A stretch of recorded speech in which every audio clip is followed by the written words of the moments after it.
అక్క నీకిష్టం లేకపోతే నేను వెళ్ళిపోనా?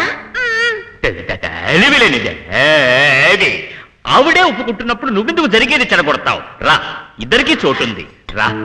ఎవరికి కావాలా చోటు? ఈ చోటు నీకు సరిపోదంటావా? నువ్వు ఒళ్ళో కూర్చో. ఇప్పుడు సరిపోతుందా? సరిపోతుంది, సరిపోతుంది. గుండె మండిపోతుంది. సుబ్రహ్మణ్య! ఏమిటండి షాక్ ఉన్నట్టు ఉలికిపడ్డారు?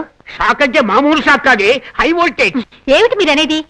వల్లి దేవసేనతో సుబ్రహ్మణ్యేశ్వరుడు ఉన్నట్లు నేను కలగన్నానే. మంచి విషయమేగా, దానికెందుకు కంగారు?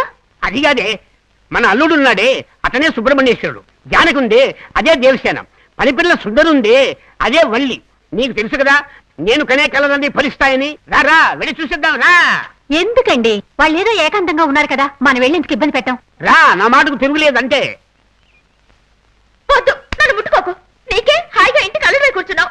మొగుడు పిల్లలిద్దరూ పైన హానిమూన్ చేసుకుంటున్నారు. మొగుడు పిల్లలు అదే కదా చేసుకుంటారు. పోనీ జాలిగా ఉండండి పాపం.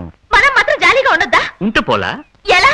పని పిల్లని చెప్పి దాసిదాన్ని చేసావుగా. దాసి అంటే అంత నీచమా? బి నరసింహరావు తీసిన దాసి సినిమాకు నేషనల్ అవార్డు వచ్చింది తెలుసా?